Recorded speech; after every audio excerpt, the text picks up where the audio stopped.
Hello everyone, you are watching Learn Easy with us. We provide educational and training videos every day. To stay updated with our latest content, please click the subscribe button and hit the bell icon so you never miss a video. Please share your valuable feedback in the comments below after watching the video. Without any delay, let's get started. Ready? Let's dive into today's topic. Now, in this lesson, I want to talk to you about Python variables, and it's a really useful concept. The first thing I want to do is to take a look at this line of code that you should have already.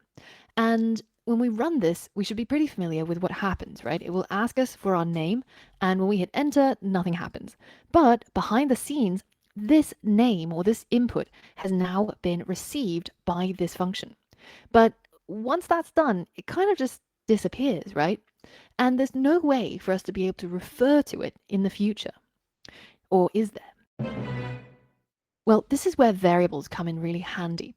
If I give the result of this action a name, well then I'll be able to refer to it later on.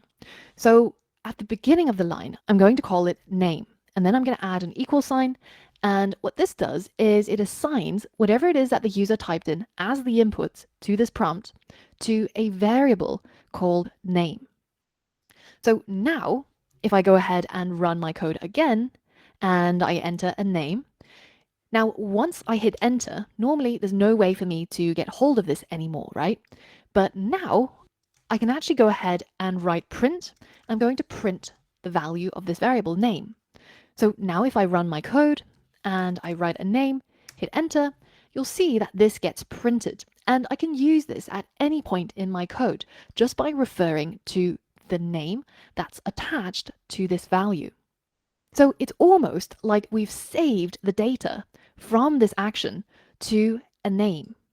And if you think about it, if you had a phone book, let's say, and you just jotted down the numbers of people, the next time you look at this, there's no way for you to know whose number that is, right? In a sense, it's the same thing with the computer. Even though we've inputted this piece of data, there's no way for us to be able to refer to this data unless we give it a name. So in our phone book, we might say that this particular number is associated with the name James. And in programming, we would call this name James a variable. So we could write something like James equals, and then his phone number. And this means that in the future, if we ever need this piece of data, we can just refer to it by its name, the variable name of James. Now, as the name variable suggests, it's something that can be changed or can be varied. So, for example, just because this name is set to something up here doesn't mean that I can't change it later on. So to make things simple, let's go ahead and delete the input function, and let's just say name is equal to Jack. Print name. When I run that, Jack is what gets printed inside the console, because I'm now referring to that piece of data by the variable name. But if later on I decide to give this variable a different piece of data to hold on to, let's say Angela, and I print name at this time point after I've changed it, what do you think these two lines will print? What do you think will first be printed? What do you think will be printed second? So even though they're both printing the same variable, at this point, when we first call print, it's holding on to the value of Jack. But by line 5, I've now changed it so that it's holding on to the value of Angela. So to practice that, I have a challenge for you. So I want you to be able to figure out how many characters are in the name that the user types in using the input function. So you already know how the input function works. You already know how to get the user to enter it and then to get that data back into our code and print it out. But here's the extra step. Can you calculate how many characters there are in the name that they type in? For example, if they typed in Jack, that would be 4. If they typed in Angela, that would be 6. Now, how do we figure out things when we're programming and we're trying to do something that we haven't done before? Well, one of the most important skills as a programmer is to be able to use Google well, is to be able to find the answers that you need, because it's inevitable that you won't remember every single function and you won't know every single function. So we need to read documentation and we need to know how to get hold of it.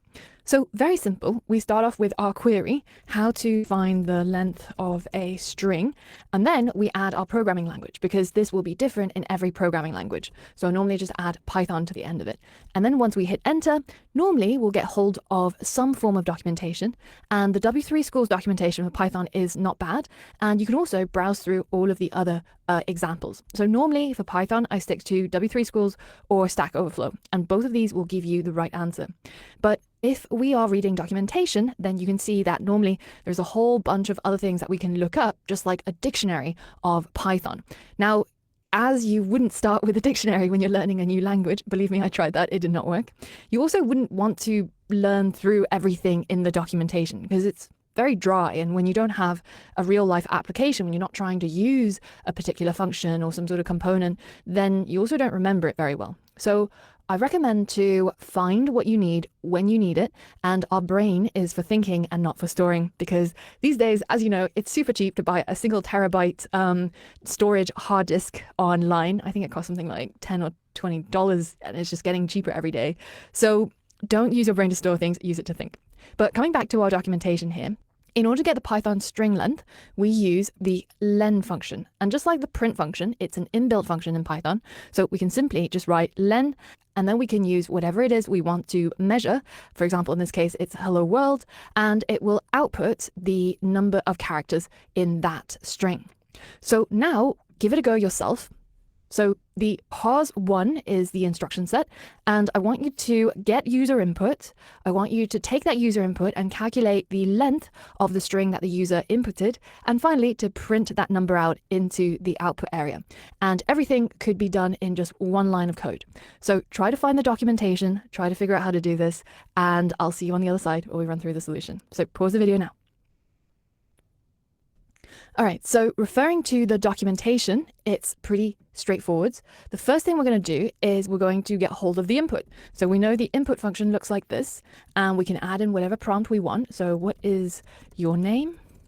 And then we're going to wrap this input inside another set of parentheses. And you can do that without having to type open and closing brackets. If you just highlight the entire line you want to wrap and then type the open bracket, and it should wrap everything inside. So the next step is to calculate the length, which is using the len function that we just heard about. And then finally, I'm going to wrap everything in just one more bracket, and this one is the print function. So the three steps are: we get hold of the user input, we calculate the number of characters in that input, and then finally we print it out into the output area. So now let's go ahead and run our code. So first line that comes out is these two print statements from before. And then the third line asks me, what is my name? And you can see the process is paused, waiting for me to type that in. And then once I hit enter, that name is going to replace this part of our code, and it's going to calculate the length. And then finally, that length is going to be printed, and we get 6, which is correct. That's the number of characters in my name. So hopefully you've learned a little bit about documentation and also search, and also the importance of being able to get your own answers as a programmer. So now I have another coding challenge for you. Can you use what you've learned about creating variables and using variables in order to take these two parts, the input function and the output of the len function, and store them in separate variables? So there should be a variable called username that will store whatever the user enters into the input area. And then using that variable, you're going to create a variable called length to calculate the length of the username. So then instead of this combined print statement, we can end up with simply just printing length at the end. So that way we can get the same result as this, but we use several steps to get there by creating and using some variables. So give this a try, pause the video, and if it doesn't work, come back and we'll go through the solution together. Okay, so the first step is we're going to create our first variable, which is called username. And this is simply going to be set to store whatever the user types into the input. And that will get stored under this reference, username. And then we're going to use that to calculate the length of the username. But instead of putting the input into the length, we can now refer to it using our variable name, username. So now we can print this new variable that we created on line 9, and through these 3 steps, we've made this one single line code, hopefully a little bit easier to understand. So we get the username from the input, we calculate the length from the username, and then finally we print the length. And when we hit run, you'll see exactly the same thing happens. We get the same code. Now, at this point, you might be wondering to yourself, what exactly is the point of variables? We've just turned one very, very short line into three very long lines. Now, of course, we're working with very, very simple examples here, and it might be hard to see the exact use case. But as things get more complicated, you will be glad to know how to use variables. Even in this simple situation, you can see that instead of this line of code, having these 3 lines of code makes our code a lot more readable because we're labeling each step of our code. We're saying, well, from this line of code, we're going to get hold of the username. From this line of code, we're going to work out the length of the username. And then finally, we're going to use that final variable and print it out. Now, as things get more complex and being able to split up code into smaller modules will become a lifesaver. So in the next lesson, I've got a coding exercise for you, and hopefully through more and more examples, you'll see just how useful variables can be. Right now, bear with me and just try to learn to create variables and use variables, and I promise it's going to all become very, very clear very soon just how useful they are. Thanks for watching the video till the end. Please leave your thoughts below so we can discuss more about the topic. If you'd like to suggest a video that could help the community, feel free to message me on X or Instagram. We also share short videos on Instagram, so make sure to follow us there. Feel free to reach out. We'd love to hear from you, and might even create a video based on your suggestion.